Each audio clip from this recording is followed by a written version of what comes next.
خواتین تک بھی پہنچائیے جو بھی یہاں پر آپ کے ساتھ آئے ہیں، ان سے بھی آپ یہ گزارش کیجیے کہ انتہائی ادب و احترام کے ساتھ ہم کو بات کرنا چاہیے، بہت دھیمی آواز میں ہم کو بات کرنا چاہیے۔ یہ مقام کس قدر مقدس ہے اس کا ہم کوئی اندازہ نہیں کر سکتے۔ جس ہستی مبارک کی زیارت کے لیے ہم حاضر ہوئے ہیں، ان کی سیرت اگر آپ پڑھیں گے تو آپ کو معلوم ہوگا کہ ان کا تقدس کیا ہونا چاہیے، کتنی عاجزی اور ان کے ساری کے ساتھ ہم کو یہاں پر اپنی زندگی گزارنا چاہیے۔ میں مختصراً بہت ہی کم وقت میں حضرت کی سیرت کے کچھ گوشے آپ کے سامنے رکھنے کی کوشش کروں گا کہ آپ کی تاریخ ولادت کی جو حقیقی تاریخ ہے وہ کسی کو بھی معلوم نہیں ہے، لیکن ایک اندازے کے مطابق 871 ہجری کے آس پاس آپ کی تاریخ ولادت ہوئی۔ لہٰذا بزرگان دین نے اپنی کتاب تذکرۃ الصالحین میں اور خاتم سلیمانی میں ایک اندازے کے مطابق یہ لکھا ہے کہ 871 ہجری کے آس پاس آپ کی تاریخ ولادت ہو سکتی ہے، اور آپ آقا بندگی میراں سید محمود ثانی مہدی رضی اللہ تعالیٰ عنہ سے 2 سال عمر میں چھوٹے تھے، اور تمام خلفائے مہدی موعود علیہ السلام میں عمر کے لحاظ سے سب سے بڑے بندگی میراں سید محمود ثانی مہدی ہیں، اور آپ کے بعد بندگی میاں شاہ دلاور رضی اللہ تعالیٰ عنہ ہی ہیں۔ حالانکہ خلافت دوسرے مقام پر بندگی میاں سید قنوی رضی اللہ تعالیٰ عنہ کو، پھر بندگی میاں شاہ نعمت رضی اللہ تعالیٰ عنہ کو، پھر بندگی میاں شاہ نظام رضی اللہ تعالیٰ عنہ کو اللہ نے عطا کی۔ آخری میں خلافت حضرت بندگی میاں سیدنا شاہ دلاور رضی اللہ تعالیٰ عنہ کو عطا کی گئی، لیکن عمر کے لحاظ سے ثانی مہدی رضی اللہ تعالیٰ عنہ کے بعد آپ کی عمر مبارک سب سے زیادہ اللہ نے عطا کی تھی۔ اور یہ روایت ہم سب جانتے ہیں کہ ایک جنگ کا موقع تھا جس میں جو ہے آپ کو میدان جنگ میں آپ کے رشتہ داروں نے چھوڑ کر چلے گئے، لیکن عمومی طور پر یہ بیان کیا جاتا ہے کہ بندگی میاں سیدنا شاہ دلاور رضی اللہ تعالیٰ عنہ کی پہلی ملاقات حضور خلیفۃ اللہ میراں مہدی موعود علیہ السلام سے اس مقام پر ہوئی جبکہ مہدی موعود علیہ السلام وضو فرما رہے تھے، جبکہ یہ روایت پوری طرح سے درست نہیں ہے۔ آپ مولود شریف پڑھیے، بندگی میاں سید شیخ عبد الرحمن رضی اللہ تعالیٰ عنہ فرزند شاہ نظام نے اس بات کو مولود میں روایت کیا ہے کہ شاہ دلاور رضی اللہ تعالیٰ عنہ پہلی مرتبہ مہدی موعود علیہ السلام سے ملاقات میدان جنگ میں کرتے تھے۔ ملاقات میں کوئی گفتگو نہیں ہوئی، بلکہ جب مہدی موعود علیہ السلام نے راجہ دلپت رائے کو قتل کیا تھا تو اس کے بعد شاہ دلاور رضی اللہ تعالیٰ عنہ کی نظر مبارک مہدی موعود پر پڑی، اور مہدی موعود کی نظر مبارک شاہ دلاور رضی اللہ تعالیٰ عنہ پر پڑی، اور شاہ دلاور رضی اللہ تعالیٰ عنہ نے اس کمسینی میں مہدی موعود علیہ السلام کو جذب استغراق میں جاتے ہوئے دیکھا، تو وہ جو دیکھنا تھا اس دیکھنے کی وجہ سے بندگی میں شاہ دلاور بے ہوش ہو گئے، اور آپ کی بے ہوشی کی وجہ سے ہی آپ کو میدان میں چھوڑ کر باقی لوگ بھاگ چکے تھے،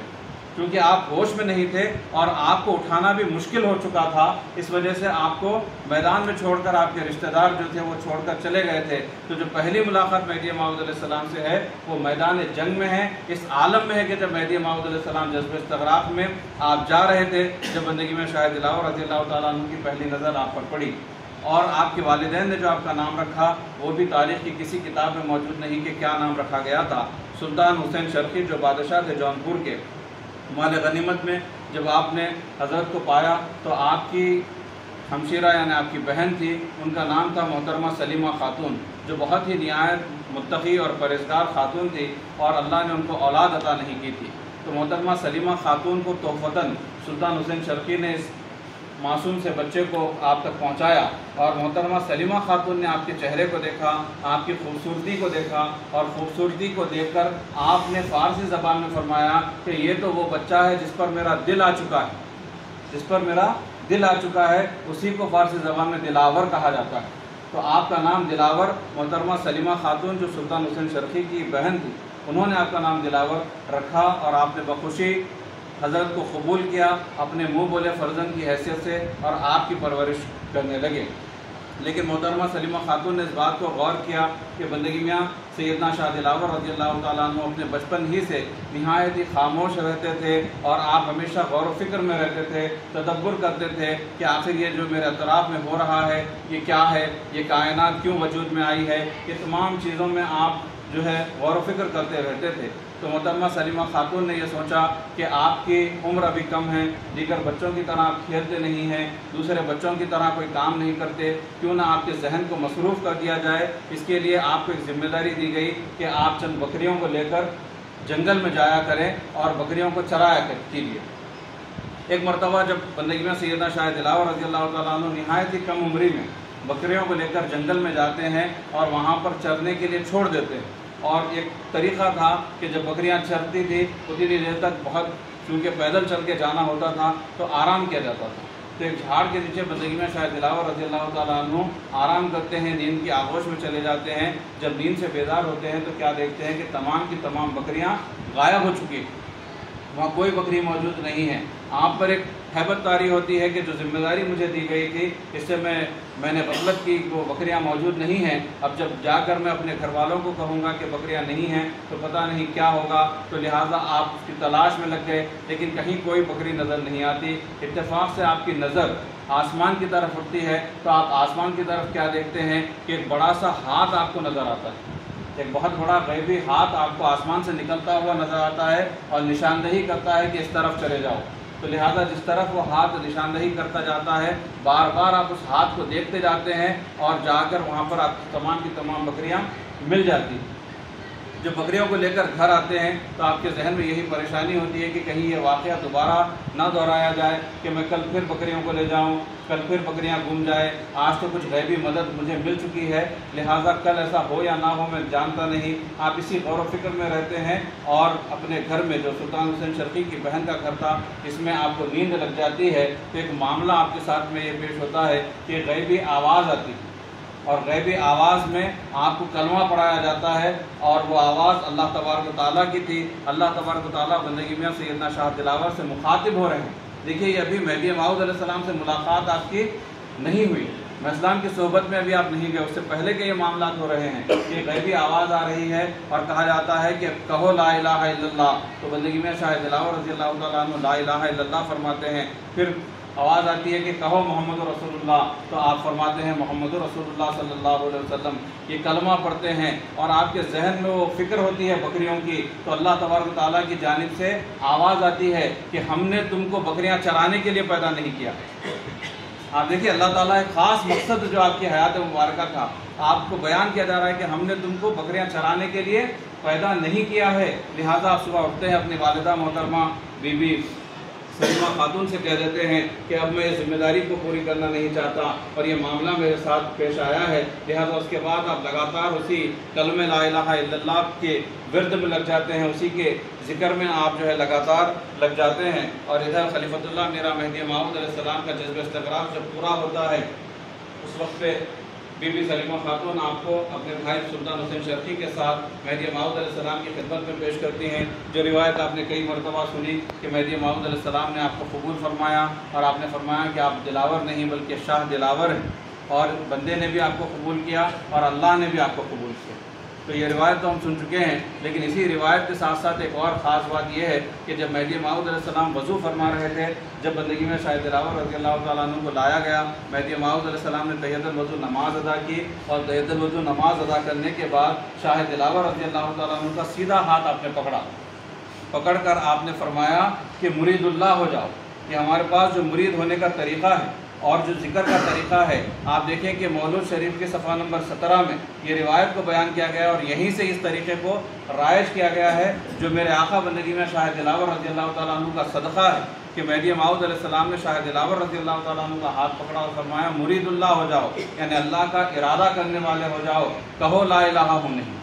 تو شاہ دلاور رضی اللہ تعالیٰ عنہ اسلام کی تلقین کو قبول فرماتے ہوئے لا الہ ہوں نہیں کہتے ہیں، پھر اسلام اپنے ہاتھ کو اونچا کرتے ہیں اور اونچائی پہ منڈے کے قریب پکڑ کر فرماتے ہیں مراد اللہ ہو جاؤ، اب اللہ کی مراد ہو جاؤ، کہو الا اللہ تو ہے۔ تو یہ جو ذکر کے الفاظ الا اللہ تو ہے لا الہ نہیں، یہ مولود شریف کی صفحہ نمبر 17 سے ہم کو ملے ہیں، جو مہدی موعود علیہ السلام نے یہ ذکر کی تلقین شاہ دلاور رضی اللہ تعالیٰ عنہ کو کی ہے، اور آپ نے الا اللہ تو ہے لا الہ نہیں کے معنی بھی بیان کر دیے کہ لا الہ نہیں میں مرید اللہ کا مقام ہے، کہ جب بندہ اللہ کا ارادہ کرتا ہے تو جب جو ہے لا الہ نہیں کہا جاتا ہے، اور پھر مراد اللہ کی جو تعلیم ہے کہ اللہ کی ذات ہی باقی رہتی ہے اور کچھ نہیں، جو الا اللہ تو ہے ہم کہتے ہیں، اس میں اللہ مراد اللہ ہو جاتا، بندہ جو ہے مراد اللہ ہو جاتا ہے، اللہ کی مراد ہو جاتا ہے۔ تو یہ بندگی میں شاہ دلاور رضی اللہ تعالیٰ عنہ کے صدقے سے ہم کو عطا ہوا ہے جو ذکر کی خاص تلقین ہے، اور اس کے بعد بہت ساری آپ کی سیرت کی جو ہے واقعات ہیں جس پر ہم کو غور و فکر کرنا چاہیے، لیکن سب سے اہم چیز جو مجھے نظر آتی ہے وہ یہ کہ بندگی میں سیدنا شاہ دلاور رضی اللہ تعالیٰ عنہ جب مہدی موعود علیہ السلام کے پاس پہنچے تو آپ دیکھیں کہ آپ کا ذہن اللہ تبارک و تعالیٰ کی طرف پوری طریقے سے لگا ہوا تھا، آپ طالب مولا تھے اور آپ ذکر و فکر میں مشغول رہتے تھے، دنیا داری سے دور رہتے تھے، اور جب آپ کی یہ کیفیت پیدا ہوئی تو اللہ تبارک و تعالیٰ نے بندگی میں سیدنا شاہ دلاور رضی اللہ تعالیٰ عنہ کو خلیفۃ اللہ میرا مہدی موعود علیہ السلام کی بارگاہ میں پہنچایا۔ اسی کے مطابق آپ دیکھیں کہ بندگی میاں سید خنمیر رضی اللہ تعالیٰ عنہ کو جو حامل بار امانت ہے، خلیفہ دوم ہے، بڑا مرتبہ اللہ تبارک تعالیٰ نے آپ کو عطا کیا ہے، لیکن جب مہدی موعود علیہ السلام کے پاس آئے تو مہدی موعود علیہ السلام نے یہ نہیں فرمایا کہ آؤ میاں خنمیر میں تم کو ساری چیزیں سکھاتا ہوں، بلکہ مہدی موعود فرماتے ہیں کہ بندگی میاں سید خنمیر جب آئے تو آپ چراغ، بتی، تیل سب کچھ لے کر آئے تھے، سب کچھ لے کر آئے تھے۔ تو میں یہاں پر آپ حضرات کو پیغام یہ دینا چاہتا ہوں کہ مرید کیسا ہونا چاہیے، مرید طالب مولا ہونا چاہیے۔ آج کے زمانے میں ہم سمجھتے ہیں کہ ہم مرشد کے پاس جائیں گے، مرشد سب کر کے دیں گے، یہ طریقہ نہیں ہے مرشد ڈھونڈنے کا۔ آپ طالب ہونا چاہیے، اگر آپ سچے طالب ہیں، اگر آپ کو اللہ کو دیکھنے کی جستجو ہے، اگر آپ کو دیندار بننا ہے تو اللہ خود آپ کو راستے بتائے گا اور اس کے بعد ایسے مرشدین تک آپ کو پہنچائے گا۔ آج ہم طریقے کو الٹ چکے ہیں، ہم اپنے دل میں کوئی طلب نہیں رکھتے، ہمارے دل میں دین کا کوئی جذبہ پیدا نہیں ہوتا، ہم اعتراض کرتے ہیں مشائخین پر، ہم اعتراض کرتے ہیں مرشدین پر کہ فلاں ہم کو یہ نہیں کرتے۔ آپ اپنے بزرگوں کی سیرت پڑھو، بزرگ خود تیار ہوئے، دل میں تڑپ تھی، اللہ نے راستہ بتایا۔ آپ بھی اپنے دل میں تڑپ رکھیے، آپ اللہ کو دیکھنے کی تڑپ رکھیے، اللہ وہ رہنما بھی آپ تک پہنچائے گا، اور جو رہنما آپ کے ہیں ان کے ذریعے اللہ تبارک و تعالیٰ وہ تمام فیض آپ کو عطا کرے گا، بشرط یہ ہے کہ آپ کے دل میں تڑپ ہونا چاہیے۔ اور مرشد سے محبت کیسی ہونی چاہیے، آپ کئی مرتبہ یہ واقعے کو سن چکے ہوں گے کہ جب بندگی میاں شاہ دلاور رضی اللہ تعالیٰ عنہ پر جذبے کی کیفیت پوری ہوئی تو آپ نے پوچھا کہ میرے آقا، میرے مرشد مہدی موعود علیہ السلام کہاں ہیں؟ تو لوگوں نے بتایا کہ مہدی موعود علیہ السلام تو اتنا عرصہ پہلے یہاں سے ہجرت فرما چکے ہیں۔ تو آپ فرماتے ہیں کہ مجھے خوشبو آ رہی ہے اپنے مرشد کی، ٹھیک ہے، میں اس خوشبو کے سہارے جو ہے سفر کرنا چاہتا ہوں، لہٰذا بندگی میں شاہ دلاور آپ دیکھیں کہ داناپور کہاں ہے، اتر پردیش میں، ہندوستان کے اس کونے میں ہے، ایسٹ سائڈ پہ ہے، اور مہدی موعود علیہ السلام گجرات میں تشریف فرما ہے جو ہندوستان کا مغربی جانب ہے، ویسٹ کونے پر ہے۔ اور بندگی میں شاہ دلاور رضی اللہ تعالیٰ عنہ کو اپنے مرشد سے اس قدر عشق تھا، اس قدر محبت تھی کہ مرشد کی خوشبو سونگتے سونگتے آپ ہندوستان کے اس کونے سے اس کونے تک پہنچ گئے۔ ایسا تعلق مرشد سے ہونا چاہیے۔ ہم کو مرشد سے عقیدت نہیں ہوتی، مرشد سے محبت نہیں ہوتی، اور ہم جو ہے سمجھتے ہیں کہ بھائی بیٹھے بیٹھے سب کچھ مل جائے گا، ایسا نہیں ہوگا۔ اور آپ دیکھیں کہ جو عشق بندگی میں شاہ دلاور رضی اللہ تعالیٰ عنہ نے کیا، آپ کے مریدین نے بھی ایسا ہی عشق کر کے دکھایا۔ آپ کے مریدین میں ایک بہت بڑی ہستی اللہ تبارک و تعالیٰ نے ہماری تاریخ میں گزاری ہے، جن کا نام بندگی میاں شاہ یوسف رحمۃ اللہ علیہ، جو بندگی میاں شاہ دلاور رضی اللہ تعالیٰ عنہ کے خلیفے اور مرید ہیں۔ جب احمد نگر کے اطراف و اکناف کے علاقے میں بندگی میں شاہ دلاور رضی اللہ تعالیٰ عنہ مختلف مقامات پر، کبھی جیور شریف میں، کبھی احمد نگر کے کسی کنارے پر اپنا دائرہ باندھتے تھے، اور وہاں پر آپ جو ہے اپنے خلفاء کو بھی حکم دیتے ہیں کہ جاؤ جا کے دین مہدی موعود علیہ السلام کی تبلیغ کرو۔ تو آپ کے ایک خلیفے، آپ کے ایک مرید بندگی میاں شاہ یوسف رحمۃ اللہ علیہ دین کی تبلیغ کرنے کے لیے احمد نگر سے تھوڑی دور پر ایک مقام پر آپ جاتے ہیں، اور وہاں پر جا کے مہدی موعود علیہ السلام کے دین کی تبلیغ کرتے ہیں۔ تو وہاں کے جو مقامی علماء ہوتے ہیں وہ حضرت بندگی میاں شاہ یوسف سے مقابلہ نہیں کر سکتے، علمی مقابلہ نہیں کر سکتے، تو لہٰذا آپ کو ایک مقام پر قید کیا جاتا ہے۔ اگر آپ ابھی احمد نگر سے بی بی کے چچون کی طرف جائیں گے تو درمیان میں حضرت کی مزار مبارک ہے، اور حضرت کی مزار مبارک اونچے چبوترے پر ہے، چبوترے کے نیچے آپ جائیں گے تو ایک مینار نما کوئی چیز بنی ہوئی ہے، تو وہ مینار نما جو چیز ہے وہاں پر حضرت شاہ یوسف رحمۃ اللہ علیہ کو قید کر دیا گیا تھا۔ اور قید کیسے کیا گیا، آج آپ بھی جا کے آج بھی دیکھ سکتے ہیں، وہ ابھی بھی باقی ہے جہاں پر آپ کو قید کیا گیا تھا۔ وہ جگہ اتنی چھوٹی تھی کہ آپ نہ کھڑے ہو سکتے تھے، نہ لیٹ کے اپنے پیر لمبے کر سکتے تھے، بلکہ دو زانے جیسا ذکر اللہ میں بیٹھا جاتا ہے، آپ اس طرح سے دو زانے بیٹھ چکے تھے، اور باہر سے دروازہ بند کر کے لوگ جا چکے تھے، تاکہ وہاں کوئی قریب میں کوئی آدمی بھی نہیں تھا تاکہ آپ کی آواز کو سن کے کوئی دروازہ کھول دے، کچھ کر دے۔ تو لہٰذا آپ نے اللہ کی مرضی میں اپنی رضامندی کا اظہار کیا، اور اس قید خانے میں کم و بیش 7 سال تک بغیر کسی غذا کے، بغیر کسی کھانے پینے کے، بغیر کسی حرکت کے 2 زانے 7 سال تک اللہ کے ذکر میں بیٹھے رہے۔ آپ دیکھیں کہ کیسے اللہ کی عبادت کی جا رہی ہے۔ آج ہم کو عصر سے مغرب ذکر میں بیٹھنے کا موقع ملا، اتنے مقدس مقام پر کئی لوگ اٹھ کر چلے گئے،